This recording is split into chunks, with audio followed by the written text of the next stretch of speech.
comment on a bandé comme ça quatre baboato, baboato motorisé bien sûr, des pirogues motorisées, mais bazana bagila sauvetage té, baza protégé té. Comment est-ce que cela se passe ici avec un risque et ma casse? Nous avons écrit au gouverneur à plusieurs reprises.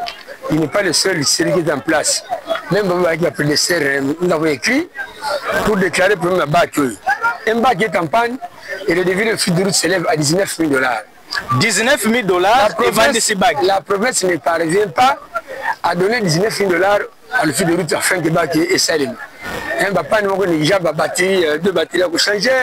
Est-ce que vous avez de preuves pour nous prouver que $19 kaka ezozanga pour bague? Vous m'avez surpris, j'ai les documents. Bientôt là, nous avons le sac, nous avons des documents, vous verrez les copies.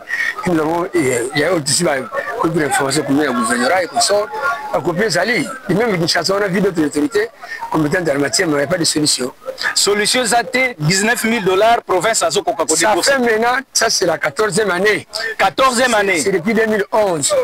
Donc je ne connais pas notre frère Grâce seul. Il y a Kouti Yangopé. Mais à Koki Kozala na bonne foi pour libérer $19 000 pour la population. Je ne dis pas que ZAT est très agréable, mais il n'a pas encore fait ça. C'est ça la réalité. Et donc, ce qui est là, Mokonzamboka, et à Congo Central, Grâce Bilolo, a décidé qu'on paie ça $19 000 et l'ingé qu'on l'a bague en étambol. Exactement, parce que c'est ça le début que le FIDU nous a livré. Nous avons copie à fils et salito. Nous avons dit Malaboni, nous avons fils et gouverneur.